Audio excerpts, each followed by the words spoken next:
It is not made of stone, it is not merely iron, it is resolved, sanctified, and alive. To understand the Iron Sultanate, one must first understand the wall. The Iron Wall is an unbroken holy relic, unfathomably vast, and a living boundary between the sacred and the damned. Tens of thousands of kilometers in length, it encircles the Sultanate like a divine seal. Towers of artillery stand like minarets, the breath of the faithful echoing through the trench lines like prayers in mosque halls. And above all stands the values of the faction: vigilance, obedience, and relentless defiance. It is said that the Iron Wall was not built by mortal hands alone. It was manifested, brought forth by divine will when all seemed lost. Yet despite the perception of most people, it was not a miracle of salvation, it was a commandment: endure or be consumed. The Sultanate stands not as an empire of conquest, nor a sanctuary of retreat. It is a bastion of submission to Allah, hardened by steel, by scripture, and by centuries of attrition against the howling void. Its people do not ask why the world burns. They ask how long they must hold out until the test is complete. And so the wall remains, and behind it, the faithful prepare. The origin of the Iron Wall dates back to the year of 1109, back when the world would change forever. The act of ultimate heresy shattered the Holy Land. The gates of hell, long whispered of in prophecy, were torn open beneath Jerusalem, and what poured forth was not fire alone, but contamination, spiritual, physical, total. The Sultanate of Rûm, bastion of Islamic civilization in Anatolia and Levant, stood directly in the path of annihilation. Heretic forces surged from the west, threatening to swallow it all entirely. But God, in His mercy and wrath, answered their call. From the earth rose the Iron Wall, a structure beyond scale or comprehension, cutting off the Sultanate from the encroaching blasphemy. It was a divine intervention, recorded by many as the closing of the gates of Al-Qanaim. In its wake, a call was sent across the world: come to the wall. What followed was the greatest migration in Islamic history, as Muslims from across the known world, Africa, Persia, the steppes, and even the furthest corners of India, set forth for the safety of the Iron Sultanate. Yet this journey was not deliverance, it was a massacre. Untold numbers of people died in their pilgrimage, slain by heretic ambushes, succumbing to diseases, dying from starvation, and trapped in despair. Yet still they came in great numbers beyond comprehension, and when the last of the pilgrims had finally passed through the sanctified gates, the doors were sealed. With the pilgrims as their foundation, the Iron Sultanate was born, no longer merely the successor of Rûm, no longer a kingdom. It became something ordained, a final wall between humanity and hell. Anchored by the Taurus Mountains in the north and the Sakras in the east, like horns of the crescent moon, the invincible Iron Wall of Al-Qanaim stands as the unyielding bastion of the Sultanate and the very last realm of the faithful. It bars the way for Gog and Magog, whose endless corruption spills forth across the earth. No tribute bought its construction, only the might of men and molten copper that seals the clefts between the mountains. It has never fallen, not to siege, not to time, not to the infernal weapons of the heretic. Its surface gleams like tempered steel, untouched by centuries of fire and war. Beneath it, streams of magma flows. When cracked, it bleeds molten death, sealing itself anew in mere moments. At night, the embedded gems shine with the light of divine favor, a silent warning to all the non-believers. would dare to look upon its beauty.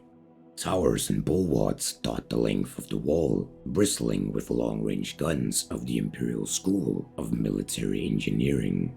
Minarets call the faithful to prayer, even as their spires lie in ruin or repair, shattered by the constant shelling of heretic artillery and bombs.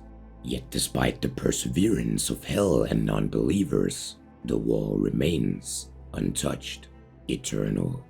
4 great gates pierce this divine bulwark, each watched by legions and ruled by a Sanjak Bey. These gates function as vital arteries of trade and war, and their fall would bring doom to the entire realm. Thus, for the safeguard of the nation and its people, at each gate stands a pair of Takwin, colossally winged guardians of steel and soul, forged in honor of the bulwark. With claws that tear tanks asunder and eyes keener than hawks, they defend the Sultanate with both strength and wit. They ask riddles, they judge, they remember. For though mighty, they are creations of man, and so they are cursed with awareness of their unnatural birth. Denied the hope of paradise, they find solace in each other, in words, in poetry, debating the names of God, the nature of sorrow, the weight of love, and the cost of war.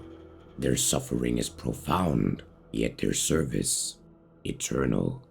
Each bulwark cost the Sultan the wealth of a province and the toil of the House of Wisdom's finest alchemists for 7 years. Yet it is a price that the Sultan pays without hesitation. For beyond its mere purpose of defense, the Iron Wall offers other blessings.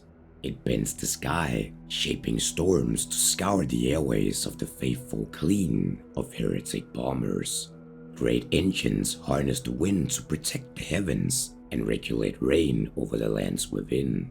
Against the darkness beyond, the Iron Wall stands, not only as a barrier, but as a mercy of God.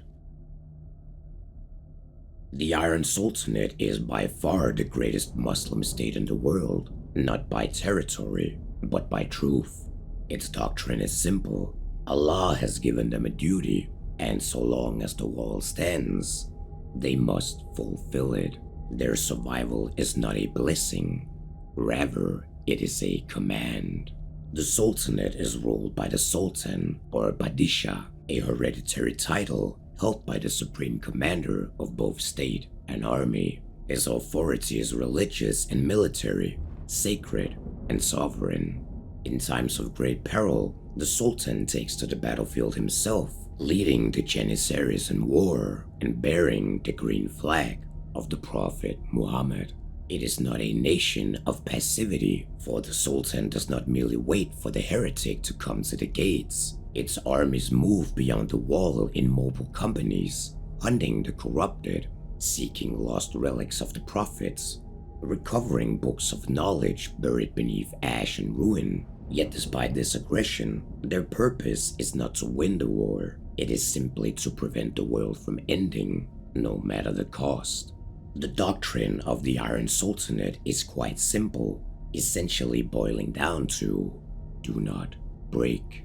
Standing as a theocratic Muslim state born through divine intervention and tempered by centuries of holy war, the internal structure of the Iron Sultanate is tightly bound to its religious and military purpose, to guard the world against the corruption that pours forth from the gates of hell.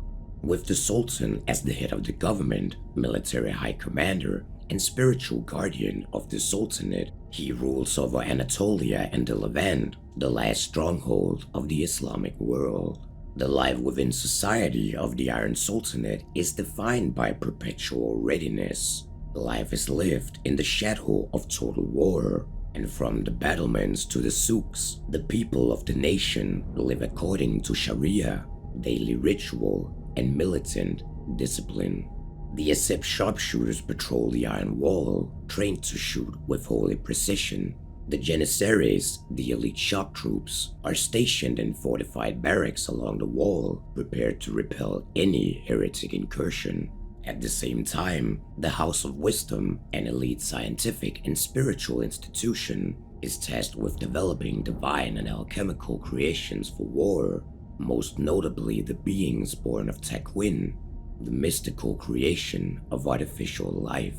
If one were to speculate, given the operational complexity required to maintain the wall, supply mobile expeditionary forces, and conduct alchemical warfare, it is likely that a tightly controlled, centralized bureaucratic apparatus exists beneath the rule of the Sultan, likely composed of Islamic scholars, engineers, and military advisors. Their presence, though unnamed, is implied by the sheer scale and precision of the Sultanate's operations. For behind the wall, the people are never idle. They pray, build, and endure.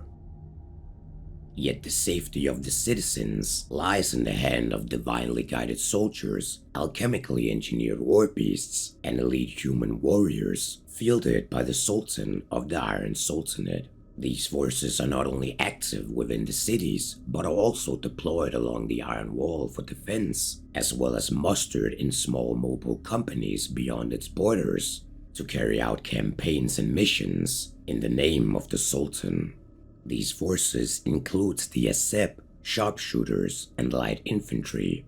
They act as the first line of defense along the Iron Wall, the ever-watchful eye for heretic infiltration. Poorly armored, but spiritually reinforced, they wield long jasails and are noted for their precision with the weapon. The Sultanate's sappers are tunneling engineers and close-quarter demolition masters. They fight deep beneath the Iron Wall, engaging in subterranean warfare against enemy diggers and heretical burrowers. Many of them suffer heavy scarring due to their dangerous equipment and enclosed environment. The Janissary are the elite core of the Sultanate's military forces. Trained from childhood, they are often converted from enemies or taken from among the faithful. Their loyalty is unyielding and to the Sultan alone. They are disciplined, fearless, and serve as both vanguard and royal guard. The Brazen Bull is a living siege beast created through Takwin by the Royal Artillery House. The Brazen Bull is a massively muscular creature encased in bronze armor, adorned with talismans and equipped with heavy artillery that even the elite Janissaries cannot lift, let alone fire. It serves as both walking artillery and a bulwark, disrupting both enemy advances and absorbing fire. Then there are the Yuzbashi, the captains, veteran officers responsible for leading elite detachment. Their namesakes suggest command authority over troops like Janissaries or expeditionary units, and they are noted for their extreme discipline, ruthless determination, and tactical precision. Jabirian alchemists are the alchemical engineers of the House of Wisdom, responsible for the creation of beings through Takwin, a mystical process of the creation of artificial life. Their laboratories lie beneath Damascus, and their experiments are dangerous, often fatal, and highly secretive. Their work gives rise to monstrous creations like the Brazen Bull and the Lions of Jabir. Among the elite stands the Sultanate assassins, elusive killers employed by the state. Being alchemically enhanced and trained from childhood, they are a legendary elite unit, its members specializing in stealth, execution, and ideological purity. Rumored to be empowered through hallucinogenics and dark rituals, it is said that the Sultanate assassins can control time, being able to strike a victim from several angles at once before retreating back to the past. Yet in the darkest corner of the Sultanate's military forces stands the Lion of Jabir, an elite alchemically created vanguard creature. Each lion is a unique being created through Takwin in the deepest laboratory of the House of Wisdom. Walking titans of fang and muscle, many suffer deformities throughout their creation, and those among them who are gifted with human-like intelligence are often racked with existential agony. Yet despite their painful existence, they are ferocious, fast, and some possessing strange occult powers. It is rumored that the Sultan himself commands a pack of 77 lions that protect him both day and night. Despite not being founded for the purpose of conquest or war, the Iron Sultanate has never known peace.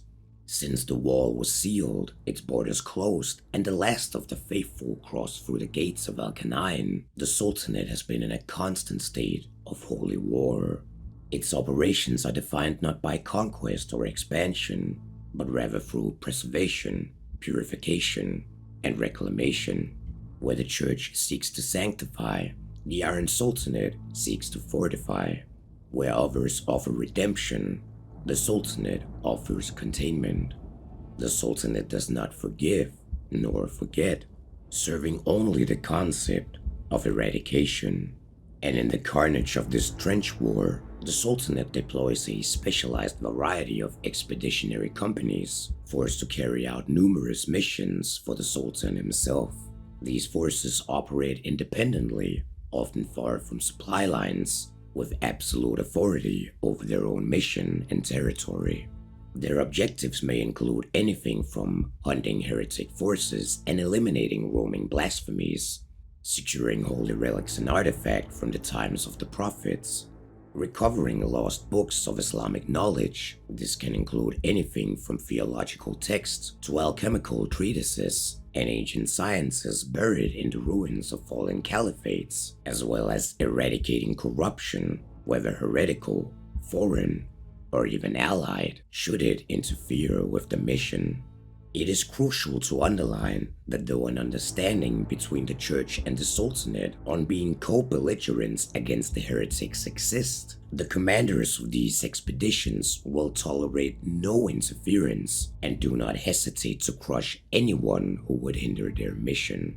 This autonomy and ruthlessness in their mission's execution also suggests that the Iron Sultanate considers the preservation of Islamic relics and knowledge to be of divine priority, ranking even above cooperation with nominal allies.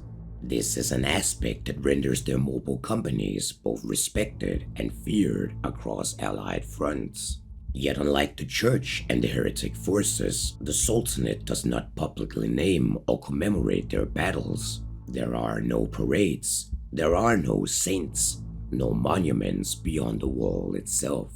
This suggests that the Iron Sultanate wages its campaign with the same methodical, unforgiving efficiency with which it governs its citizens and military, silent, relentless, and without the need for recognition.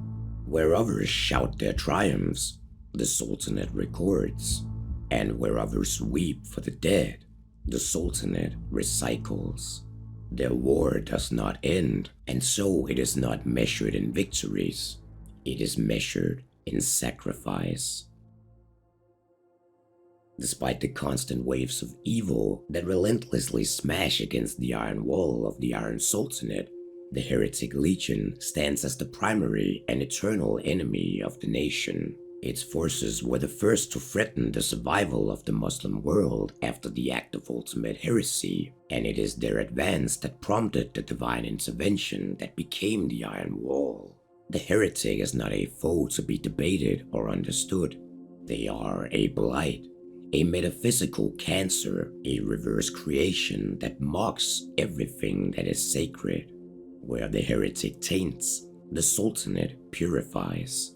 Where the heretic mutates, the Muslims incinerate. No quarter is given, no dialogue attempted. The war is not political, it is eschatological. On the side, standing as an uncertain ally, is the Church, part of the parallel war, born of necessity. Though an understanding of non-aggression exists between the two factions, the Sultanate only tolerates the Church's presence so long as it does not interfere with official business. One could speculate that to the Sultanate, the Church may seem as a spiritually unstable institution, a fractured doctrine spread thin over centuries, diluted by ritual, tainted by indulgence and corrupted by infighting. Though both factions claim to fight for God, only one claims to do so without compromise. Where the church may view the Sultanate as brutal, the Sultanate absolutely perceives the church as fragile. Then there are the others, what the Sultanate refers to as dust between machines, for they do not recognize smaller factions as strategic rivals. Pilgrims, cults, bandit tribes, mercenaries, these are not enemies, they are merely obstacles to be dismantled without hesitation should they decide to block the fulfillment of divine objectives. Expeditionary forces of the Iron Sultanate are known to attack allied trenches, neutral caravans, and even civilian encampments if they are deemed impure, infected, or merely inconvenient. The doctrine of the nation is clear. Our mission is sacred. You are not. Remaining the most fortified, most insular, and most unyielding power in the world, the wall of the Iron Sultanate has never been breached. Its internal order, though unseen, is absolute. Its people do not question why, nor how long. They only endure.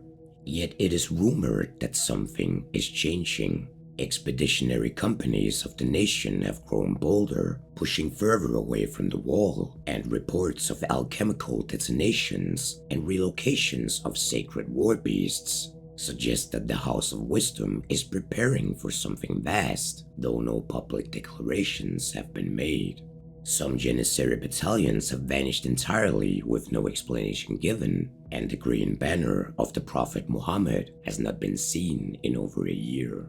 It is whispered among the lower-ranked adepts that a second migration may be approaching, one not of the faithful, but of holy flame and fire. Whatever the Sultan is preparing, it is not a retreat, for the nation does not surrender, it simply endures, and behind its relentless defiance, something is coming.